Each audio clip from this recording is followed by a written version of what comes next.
Brain roots IAS में आपका स्वागत है।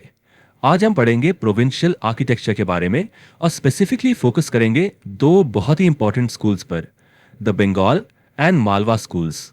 तो चलिए सीधे एक सवाल से शुरू करते हैं। आर्किटेक्चर और नेचर, इन दोनों के बीच की लड़ाई में जीतता कौन है?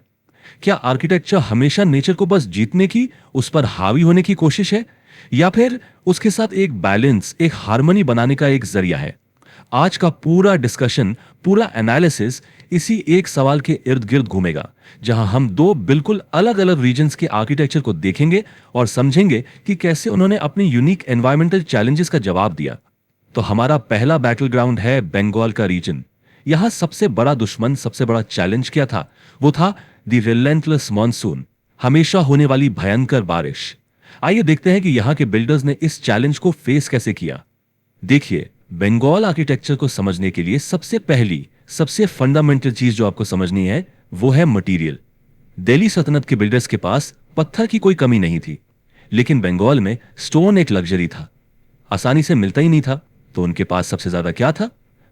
वो था क्ले, यानी मिट्टी। और बस इसी एक मजबूरी ने, इसी एक रिसोर्स कंस्ट्रेंट ने वहां की पूरी आर्किटेक्चर को एक बिल्कुल यूनिक, एक अलग ही दिशा दे दी। तो सवाल यह है कि उन्होंने इस लिमिटेशन को, इस कमी को अपनी ताकत कैसे बनाया? इसको हम एक तरह का मटेरियल रेवोल्यूशन कह सकते हैं। उन्होंने रेड ब्रिक को, यानी लाल ईंट को अपना प्राइमरी कंस्ट्रक्शन मटेरियल बना लिया।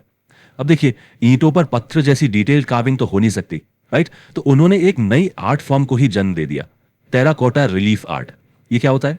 बेसिकली ये बेक्ड क्ले की टाइल्स होती थी, जिन पर फूल, पत्तियों से लेकर पूरी पूरी कहानियों के सीन्स तक उकेरे जाते थे।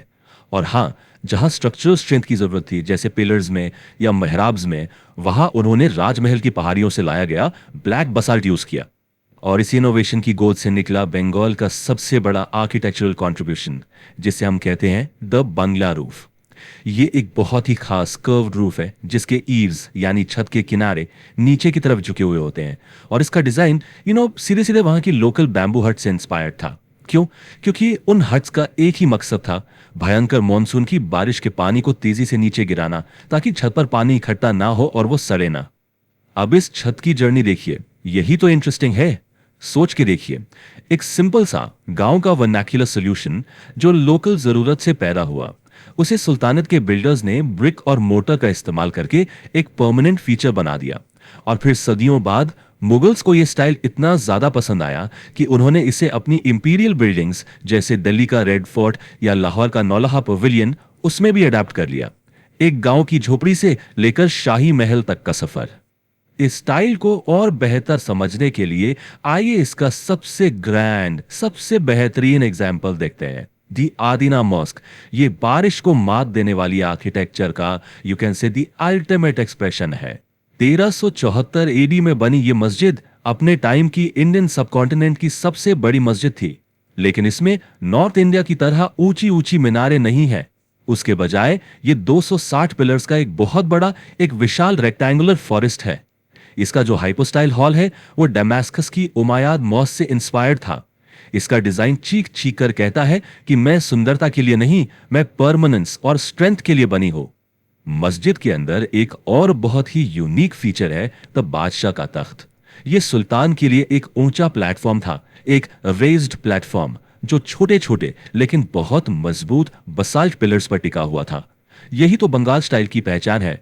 रॉयल भी है, लेकिन स्ट्रेंथ और स्टेबिलिटी से कोई कॉम्प्रोमाइज नहीं। तो बंगाल में चैलेंज था बारिश।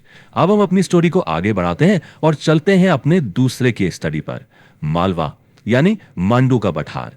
यहां का आर्किटेक्चरल चैलेंज बिल्कुल ऑपोजिट था। यहां दुश्मन बारिश नहीं, बल्कि सूरज और उसकी झुलसा देने वाली गर्मी थी। मालवा की पूरी फिलॉसफी को बस एक लाइन में समझाया जा सकता है, in Mandu architecture and water were inseparable. यहां उन्होंने नेचर से लड़ने के लिए नेचर का ही इस्तेमाल किया, जिसे हम आज की भाषा में कह सकते हैं environmental design for thermal comfort. तो मालवा के आर्किटेक्ट्स ने गर्मी को हराया कैसे? बहुत स्मार्ट तरीके से। उन्होंने बिल्डिंग्स को नेचुरल एयर कंडीशनर्स में ट्रांसफॉर्म कर दिया। इमारतें बंद डिब्बों की तरह नहीं थी, बल्कि ओपन एयरी पवेलियंस थी। ऊंचे ऊंचे आर्चेस बनाए गए ताकि हवा को चैनल किया जा सके, और सबसे इंपॉर्टेंट, बिल्डिंग्स को लेक्स और बाउलीज यानी स्टेप वेल्स के आसपास डिजाइन किया गया ताकि पानी से जो इवेपोरेशन हो उससे पूरी बिल्डिंग नेचुरली ठंडी रहे। लेकिन मालवा की पहचान सिर्फ ठंडक नहीं थी, रंग भी थे। और यहां एक नया टर्म इंट्रोड्यूस होता है, पॉलीक्रोमैटिक मेसनरी। ये एक एस्थेटिक टेक्निक है जिसमें अलग अलग रंग के पत्थरों और ग्लेज्ड टाइल्स का यूज करके बिल्डिंग्स को एकदम वाइब्रेंट और कलरफुल बनाया जाता था। सोचिए, बंगाल के अर्थी टोन से बिल्कुल अलग, एकदम ऑपोजिट। तो ये रंग थे कौन कौन से? इसे हम मालवा का कलर पैलेट कह सकते हैं।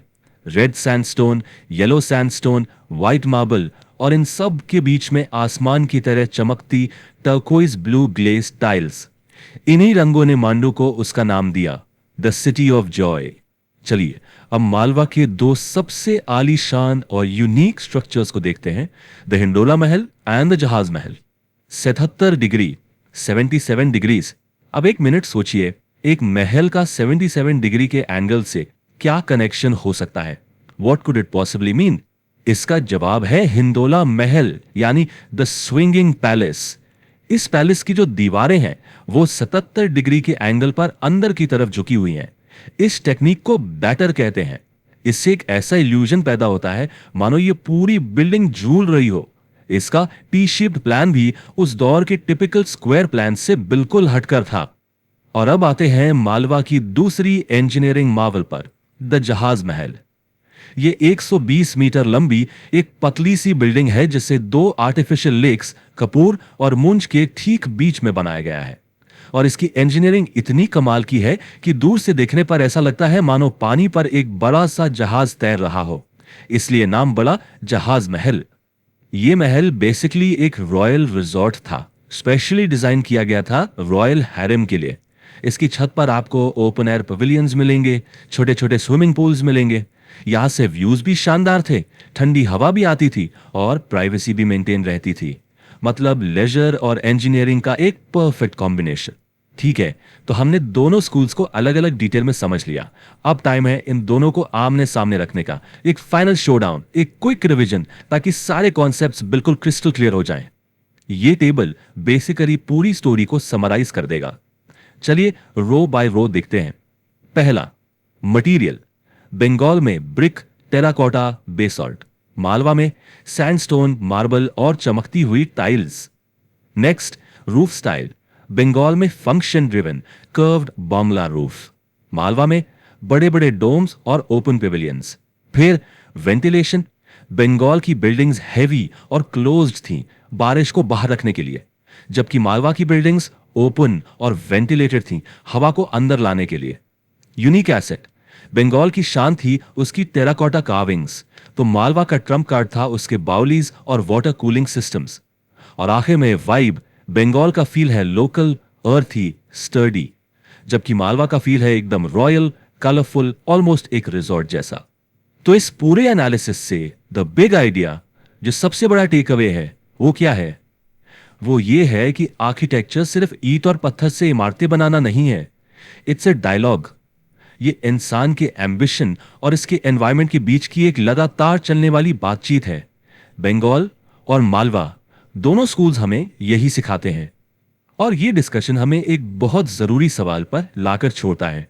अगर उनकी इमारतें अपने एनवायरनमेंट की कहानी कहती हैं, तो हमारे आज के मॉडर्न शहर, ये शीशे और कंक्रीट के जंगल, ये कौन सी कहानी सुना रहे हैं? इस पर सोचना जरूर। If you found this lecture helpful, like, share and subscribe to the channel.